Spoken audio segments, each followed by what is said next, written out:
Who's to know what happens when the world ends? At least this is an okay bar for running into you. It's an awful Hello besties, welcome back to my YouTube channel. ඉතින් ගොඩාක් දවසකින් තමයි ඔයාලත් එක්ක මේ අලුත් vlog එකකින් මම එකතු වෙන්නේ. ඉතින් මාස එකහමාරක් වගේ කාලයක් මට කිසිම වීඩියෝ එකක් අප්ලෝඩ් කරන්න හම්බුනේ නැහැ.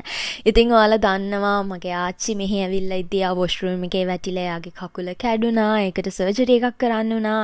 ඉතින් එයා හොස්පිටලයිස් වෙලා හිටියා. ඒවත් එක්ක බිසි වුණා. ඊට පස්සේ මට ගොඩාක් ලෙක්චර්ස් මිස් වුණා. ඊට පස්සේ මම ඒවත් එක්ක බිසි වුණා.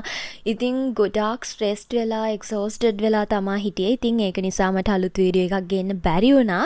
ඉතින් ඒකට ඔයාලා හැමෝටම සෝරි කියලා කියනවා මම. ඒ වගේම තමයි ඔයාලා හැමෝම මගේ YouTube community එකේ හැමෝම හරිම kind විදිහට හරිම ආදරණීය විදිහට මේ සම්පූර්ණ කාලේ පුරාම මාත් එක්ක ටච් එකේ හිටියා. මාත් එක්ක ටෙක්ස්ට් කරා, මට ඊමේල්ස් ලියලා තිබ්බා. ඉතින් ආච්චි ගැන ඇහුවා, මං ගැන ඇහුවා. ඔයාලගේ blessings නිසා දැන් ආච්චිට ගොඩක් හොඳයි. එයා slowly recover වෙන ගමන් ඉන්නේ. ඉතින් ඒ හැම දෙයකටම ඔයාලට ගොඩාක් ස්තුතියි සහ මං හරිම grateful. ඔයාලා හැමෝටම ගොඩාක් ආදරේ. ඔයාලා මට දුන්න support එකට මං ගැන care කරාට, මං ගැන හොයලා බැලුවට. ඉතින් අද වීඩියෝ එක නම් එච්චර දිග වීඩියෝ එකකුත් නෙමෙයි. මේකේ ලොකු දේවල් ඇත්තෙත් නැහැ. ඇත්තම කිව්වොත් මේ දවස් ටිකේ මට තාම stressed, මට තාම tired, මට හිතා ගන්න බැරි වෙලා තියෙන්නේ මොකක්ද ඒ උනේ කියලා.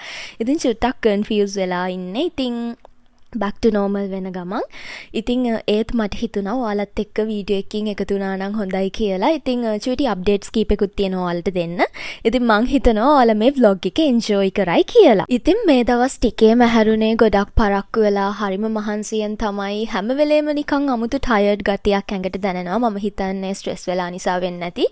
ඉතින් මේ දැන් මං හදන්නේ මගේ brunch එක ready කරගන්න. මම chicken ටිකක් fry කරලා salad එකක් හදාගෙන බත් එක්ක කන්න තමයි. ඉතින් ඇත්තම කිව්වොත් මේ දවස්වල නම් මං චුට්ටක් ස්ට්‍රෙස් වෙලා ඉන්නේ. මොකද පහුගිය කාලේ ආච්චි හොස්පිටල් ඉද්දී ඒවට මහන්සි වුණා. ඒ මහන්සිය තාම ගිහින් නෑ. ඉතින් ඊට පස්සේ මිස් වුණ ලෙක්චර්ස් කවර් අප් කරගන්න ඒවට මහන්සි වුණා. ඉතින් චුට්ටක් ස්ට්‍රෙස්, assignments එනවා, exams එනවා. ඒවත් කරගන්න ඕන. ඉතින් ඒව නිසා චුට්ටක් ස්ට්‍රෙස් වෙලා ඉන්නේ. ඉතින් මං හැම වෙලේම වීඩියෝස් වලින් කතා කරන්නේ positivity, productive වෙන එක ගැනනේ. ඉතින් මං හිතුවා චුට්ටක් අද මේ අපේ නෙගටිව් දවස් කොහොමද අපි නැවිගේට් කරගන්න කියලාත් ඔයාලත් එක්ක මේ vlog එකෙන් share කරගත්තා නම් හොඳයි කියලා. මොකද අපි හැමෝටම එකම විදිහට ප්‍රොඩක්ටිව් වෙන්න පුළුවන්. පොසිටිව් දේවල්ම වෙන්නේ නැහැනේ ජීවිතේ. ඉතින් නෙගටිව් දේවල් වෙන්න පුළුවන්. ඒකෙන් අපි ප්‍රොඩක්ටිව් වෙන්න පුළුවන්, ඩිමෝටිවේට් වෙන්න පුළුවන්. ඉතින් ඒ වගේ දේවල් වුණත් ඒවට අපි කොහොමද ෆේස් කරන්න කියලාත් මේ වීඩියෝ එකෙන් ඔයාලත් එක්ක share කරගන්න ඕනි කියලා මම හිතුවා. ඉතින් ඔයාලව ස්ට්‍රෙස් වෙලා ඉන්න දවස් වලට, ඔයාලට මහන්සියක් දැනෙන දවස් වලට වාරෙන්ම ගෙදර හදන කෑම කන්න බොන්න. වැඩිපුර වතුර බොන්න.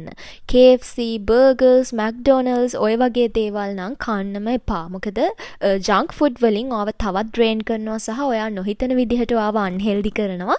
ඉතින් ඒක නිසා පුළුවන් තරම් ගෙදර හදන කෑම බීම කන්න, වැඩිපුර එළවලු පළතුරු කන්න, වැඩිපුර වතුර බොන්න. ඒ වගේම තමයි ඔයාව ස්ට්‍රෙස් වෙලා ඉන්න දවස් වලට ඕනෙකට වඩා ෆෝන් එක ඔබන්න එපා. මම මේක පර්සනලි එක්ස්පීරියන්ස් කරපු දෙයක්. දැන් පහුගිය කාලේ පුරාවටම මං එක දිගට ප්‍රොඩක්ටිව් වුණානේ. ඉතින් මං හිතුවා චූටි බ්‍රේක් එකක් අරගත්තා නම් හොඳයි. මං චුට්ටක් දැන් TikTok එකක් බලලා, පොඩ්ඩක් social media වල time spend කරලා, එහෙම හිටියා නම් හොඳයි. YouTube videos ටිකක් වැඩිපුර බලලා relax වුණා නම් හොඳයි කියලා. ඉතින් TikTok එකේ එහෙම පල්ලෙහාට scroll කරගෙන යද්දි අපි හිතනවට වඩා අපිව ගොඩාක් stress වෙනවා. ඉතින් ඒක නිසා මම නම් කාටවත්ම recommend කරන්නේ නැහැ. ඔයාගේ stressful දවස්වල phone එකේ ඉන්න එක. ඔයාට ඕනේ නම් පොතක් කියවන්න, එහෙමත් නැත්නම් නිදා ගන්න, එහෙම නැත්නම් හොඳ shower එකක් දාන්න, එළියට ඇවිදින්න යන්න, යාළුවෝ එක්ක ඉන්න. ඒක හොඳයි, ඒක healthy අර phone එක ඔබන එකට වඩා. ඉතින් ඒක නිසා ඔයාගේ stressful දවස් වලට phone එකෙන් අයින් වෙලා ඉන්න අමතක කරන්න එපා. ඒ වගේම තමයි හොඳට මතක තියාගන්න මේ stressful දවස් හැම දෙයක්ම తాවකාලිකයි. ඒ දවස් ඉක්මනින්ම ගෙවිලා යනවා. ඔයාට තියෙන මහන්සිය ඉක්මනින්ම නැති වෙලා යයි. ඉතින් චුට්ටක් meditate කර කරලා ජර්නල් කරලා චුට්ටක් ෆෝන් එකෙන් අයින් වෙලා චූටි බ්‍රේක් එකක් අරගත්තට පස්සේ ඔයාව ඉක්මනින්ම back to normal වෙයි. ඉතින් ඒක නිසා අනවශ්‍ය විදිහට worry වෙන්න එපා. අනේ මාව stress වෙලා මම tired වෙලා මේක හැමදාම තියෙයිද කියලා. එහෙම කිසි දෙයක් සදාකාලිකවම තියෙන්නේ නැහැ. ඉතින් ඔයාගේ නරක දවසක් නම් ඔයා මේ මොහොතේ පාස් කරමින් ඉන්නේ. ඒ දවස් ඉක්මනින්ම ගෙවිලෙයි. ඉතින් මට ඔයාලට කියන්න ඕනුණා ඒ දේ. ඉතින් කවුරු හරි කෙනෙක් ඔයාලගේ ජීවිතේ මහන්සියෙන් විඩාවටපත් වෙලා දුකටපත් වෙලා නරක කාලයක් ගත කරමින් ඉන්නවා නම් ඔයාලා හැමෝටම මං හරිම ආදරෙන් කියන්නේ ඒ කාලේ ඉක්මනින්ම ගෙවිලා යාවි. ඔයාගේ වෙහෙස මහන්සිය ස්ට්‍රෙස් එක ඉක්මනින්ම නැති වෙලා ගිහිල්ලා හොඳ කාලයක් උදා වේවි. ඉතින් බලාපොරොත්තු තියාගෙන ඉන්න ඔයාගේ ගෝල්ස් කවදාවත් අමතක කරන්න එපා. චුට්ටක් රිලැක්ස් වෙලා චූටි බ්‍රේක් එකක් අරගෙන හොඳ දේවල් වෙනුවෙන් ප්‍රිපෙයාර් වෙන්න කියලා තමයි මට ඔයාලට මතක් කරන්න තියෙන්නේ. ඉතින් ඔන්න මම රසම රස ස්ට්‍රෝබෙරි ස්ටික්කුත් මේ විදිහට ප්ලේට් එකකින් තියාගන්නවා මගේ බ්‍රන්ච් එකත් එක්ක අරගන්න. ඉතින් ඔයාලට කිව්වනේ මේ දවස් ටිකේම මම මේ දවස් ගත කරේ හරිම ස්ට්‍රෙස්ෆුල් විදිහට කියලා. ඉතින් ඔයාලා ස්ට්‍රෙස් වෙලා නම් ඉන්නේ. ඔයාලට ඇඟට මහන්සියක් දැනෙනවා නම් කිසි දෙයක් කරන්න හිතෙන්නේ නැත්තම් ඒ දවස්වලදී පුළුවන් තරම් ජංක් ෆුඩ් වලින් ඈත් වෙලා ඉන්න. මොකද ඒව ඔයාව තවත් ඩ්‍රේන් කරනවා, අන්හෙල්දි කරනවා. පුළුවන් තරම් ගෙදර හදන හෙල්දි කෑම කන්න, හෙල්දි මීල්ස් ආහාරයට ගන්න, වැඩිපුර එළවලු පළතුරු කන්න, හොඳට වතුර බොන්න, මොන වැඩේ කරන්න බැරි වුණත් කොච්චර ස්ට්‍රෙස් වෙලා හිටියත් ඔයාගේ මීල්ස් ස්කිප් කරන්න එපා. සහ බර්ගර්ස්, KFC ඔය දේවල් කන එක පුළුවන් තරම් අඩු කරන්න. පුළුවන් නම් නවත්තලම දාන්න. පුළුවන් තරම් එළවලු පළතුරු කාලා රිකවර් වෙන්න try කරන්න. ඉතින් මේ තියෙන්නේ මගේ බ්‍රන්ච් එක. ඔන්න දැන් මම යන්නේ මගේ බ්‍රන්ච් එක අරගන්න.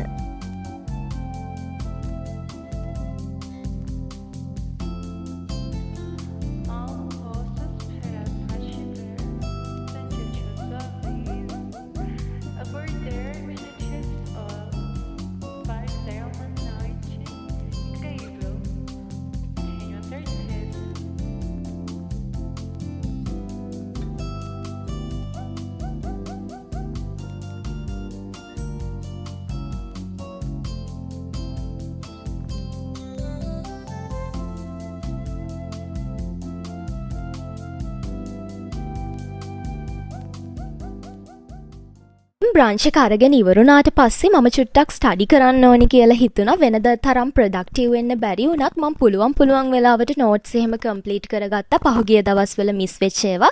ඉතින් ඔන්න මම මගේ ස්ට්‍රෝබෙරි ප්ලේට් එකටම දෙලුම් චුට්ටකුත් මේ විදිහට සුද්ධ කරලා දාගත්තා. ඉතින් දැන් මම යන්නේ මගේ නෝට්ස් වගේක් කම්ප්ලීට් කරන්න. ඉතින් ඔයාලත් කොච්චර ස්ට්‍රෙස් වෙලා හිටියත් පුළුවන් තරම් චුට්ටක් හරි කමන්නේ ප්‍රොඩක්ටිව් වෙන්න try කරන්න. කොහොම හරි ස්ටඩීස් ටික පොඩ හරි ඉවර කරගන්න try කරන්න. ස්ට්‍රෙස් වෙලා කියලා ෆෝන් එකම ඔබ ඇඳටම වෙලා ඉන්න එපා. එතකොට අපිව තවත් ඩ්‍රේන් වෙනවා. මං හොඳට එක්ස්පීරියන්ස් කරපු දෙයක් තමයි මේ දවස් ටිකේ එක. මම හිතුවා පහුගිය කාලේ පුරාවටම මම ප්‍රොඩක්ටිව් වුණානේ. ඉතින් මේ දවස් ටිකේ පොඩ්ඩක් TikTok බලලා ඇඳට වෙලා චුට්ටක් හාන්ස් වෙලා හිටියොත් මට දැනෙන මහන්සිය අඩු වෙයි කියලා මම එහෙම කරා. ඒ වුණාට මං එක්ස්පීරියන්ස් කරපු දෙයක් තමයි අපි සෝෂල් මීඩියා පහලට ස්ක්‍රෝල් කරද්දී ෆෝන් එකේ වැඩි වෙලාවක් ගත කරද්දී අපේ බොඩි එක තවත් අන්හෙල්දි වෙනවා සහ අපිව තවත් ඩ්‍රේන් වෙලා අපේ තියෙන ස්ට්‍රෙස් එක දෙගුණ තෙගුණ වෙනවා. ඉතින් ඒක නිසා ඇත්තටම මහන්සි නම් ෆෝන් එක ඔබන්නේ නැතුව කම්පියුටර් එකේ ඉන්නේ නැතුව එක්ක නිදා ගන්න, එහෙම නැත්නම් පොතක් කියවන්න, එහෙමත් නැත්නම් සින්දු අහන්න. ඒ මොනවත්ම කරන්න බැන්නම් පුටුවකට වෙලා හරි වාඩි වෙලා ඉන්න. අර දේවල් නම් කරන්න එපා. ඒවා හරිම අන්හෙල්දි. ඒ වගේන් නම් ඔයාලට හොඳක් වෙන්නෙම නැහැ. ඉතින් ඒක නිසා ඕන කෙනෙක් ඉන්නවා නම් ඔයාලට රීසෙට් වෙන්න මගේ රීසෙට් vlog එක බලලා රීසෙට් වෙලා ඔයාලගේ ස්ටඩීස් පටන් ගන්න. ඉතින් මේ වගේ ස්ට්‍රෙස්ෆුල් දවස් අපි හැමෝටම එනවා. ඒක හරිම සාමාන්‍යයි. ඉතින් ඒ දවස් ඉක්මනින්ම පහුවෙලා යනකම් ශක්තිමත් වෙලා ජීවිතයට මූණ දෙන්න කියලා ඔයාලා හැමෝටම ආදරෙන් මතක් කරනවා.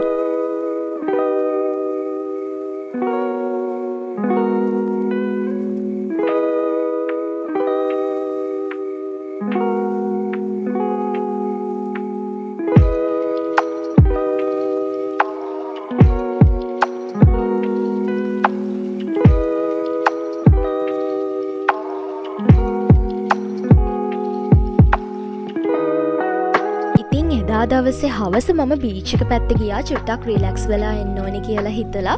ඉතින් ඔය විදිහට තමයි මගේ එදා දවස ගත වුණේ. මං හිතනවා මේ vlog එකේ එච්චර දෙයක් නොතිබ්බත් ඔයාලා මේ vlog එක enjoy කරන්න ඇති කියලා. මම ආයෙමත් ඔයාලට මතක් කරනවා stressful දවස්, tired දවස් අපි හැමෝටම අපේ ජීවිතේ තියෙන්න පුළුවන්. ඉතින් ඒ වුණාට ඒ හැම දවසක්ම ඉක්මනින් ගෙවිලා ගිහිල්ලා හොඳ දවස් උදා වෙනවා. මේ නරක කාල හැමදාටම තියෙන්නේ නැහැ. නරක දේවල් හැමදාම වෙන්නේ නැහැ.